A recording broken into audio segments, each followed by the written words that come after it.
Hi everyone, hope you are doing well from wherever you're watching this channel, depending on your time zone. Now, yesterday, the CS for Trade, Moses Kuria, came out to indicate that the government is going to allow the importation of maize into this country. But again, he was clear that he's going to issue a gazette notice allowing the importation of the maize. Another thing was that the government is not going to involve itself into the maize importation. They are going to leave it in the hands of millers and other traders, the private sector, to engage itself into the maize importation into this country. But again, Kuria indicated that there is not enough, according to the data, there is not enough maize to sustain the consumption demand into this country. And that's the reason why they are allowing the importation of the maize. But Moses Kuria's move is coming at a time when farmers in Rift Valley and parts of Western are anticipating to harvest their maize. Some people have already started, other people are yet to do so, but the maize is ready in the farm. So Kuria again challenged the farmers that they should use this opportunity to sell their maize to millers direct, and if millers will not accept to buy the maize, then they should directly contact him. After that statement, Njoroge and the team, part of the Rift Valley members of National Assembly and the senators, came out to complain. And of course, they had already indicated that they are going to call for a meeting today, a parliamentary meeting, with caucus, to discuss this issue and put for the agenda of the farmers in Rift Valley to be allowed to sell their product before allowing the importation of maize into this country. So that was the position. But surprisingly, it's like what Pauline Njoroge had talked about 4 days ago has finally come to fulfill. As we are speaking now, the ship has already docked at Mombasa port with 10,000 tons of maize. This is happening even before Moses Kuria's gazette notice is out. Up to now, Kuria has not yet released the gazette notice. But the maize is in the country. This is what Pauline Njoroge shared. Because Pauline Njoroge had a feeling that it's like already the maize is almost within the country, but these people are just looking for a way to land this thing into the market. This is what she shared. I may not even have an issue with GMO, but why is the government importing 10 million bags of maize at the very time Kenya farmers, especially in Rift Valley, are harvesting maize? I am sure the ship carrying the maize, in bracket GMO and non-GMO, is somewhere in the high seas, waiting for the signal to dock in Mombasa. Will the Kenyan farmer be able to compete this price in price? So according to her, she had a feeling that the ship is just somewhere in the high seas waiting for the signal. Anyway, my biggest concern is in all this is that it seems our president has been captured by some international powers. I could be wrong though. Indeed, I can confirm to Pauline Njoroge, she was right. Nothing wrong. What she talked about has finally come to happen. Now you can understand where we are coming from and where we are heading to. The maize was simply already been imported and it was just waiting somewhere in the ship.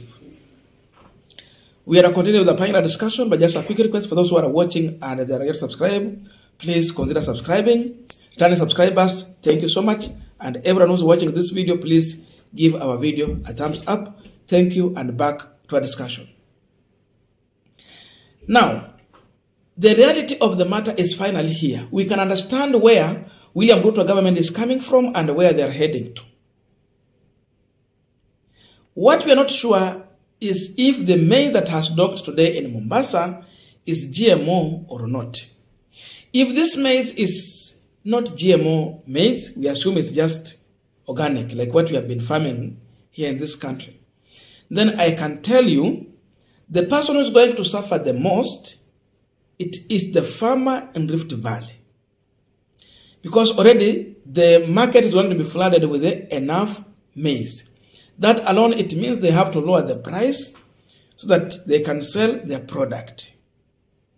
Because we go with the chain of demand and supply. Once the supply is in higher quantities, of course, the demand then there goes under. Then you have to reduce the price. But when there is scarcity, of course, the law of demand means that you will just put your price high and people are going to buy. These Rift Valley farmers were insisting to sell their maize at 5,200. Assume this maize is here. Will they sell to that price? The first person who has been betrayed in all this, it is the farmer in Rift Valley, the farmer in Trans Nzoia, the farmer in Bungoma. But fun enough, these are the people who voted for William Ruto. Whether he was going to win or lose, they voted for him. But they are the first people to be betrayed by this government.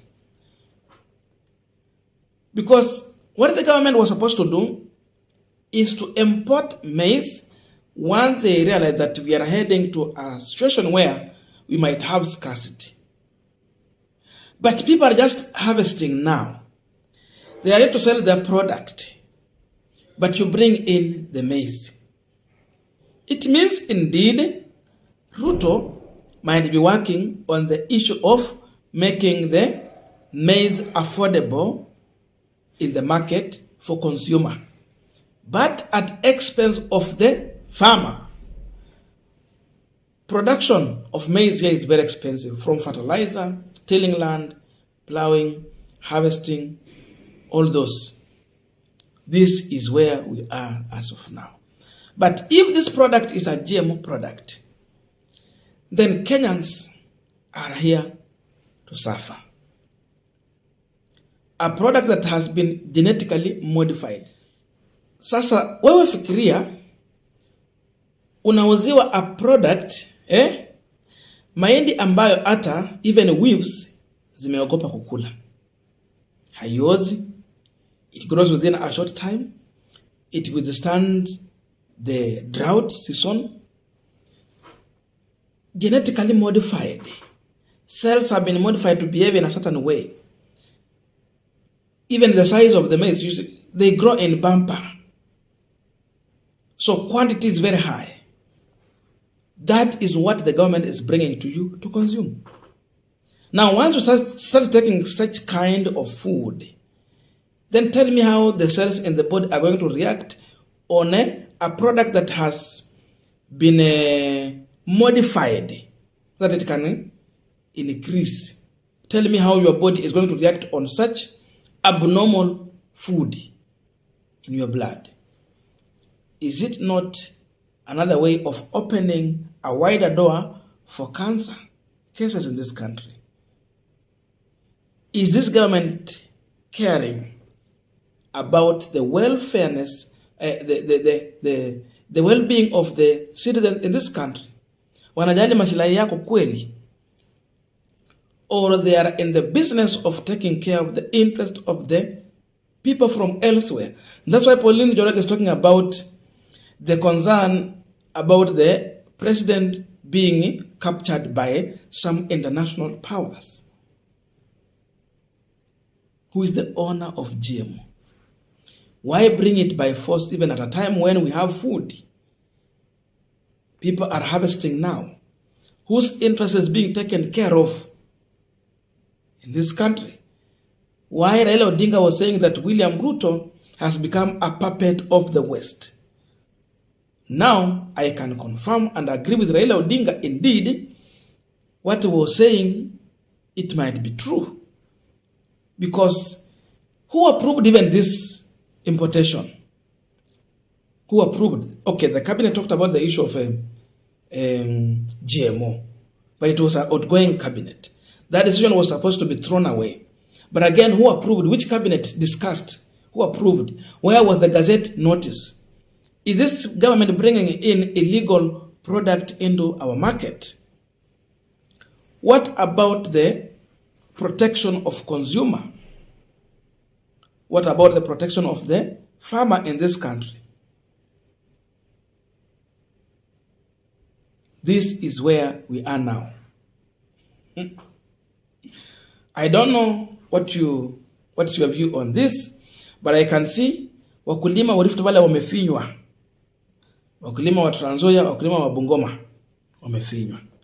Indeed, these people have been impoverished. They are heading to the direction where the people in Kakamega have suffered after the Maize Sugar Company was brought down. That's where we are heading to. Unajua huku side the Maize, ukiwa na shamba yako tu ya kama 5 ama 10. It was easy, you just harvest your sugar cane and you can go in the market, unanunua gari. That's how the old wazee in the village were able to even buy cars. If you go there, utapata sasa imekuwa ni scraps.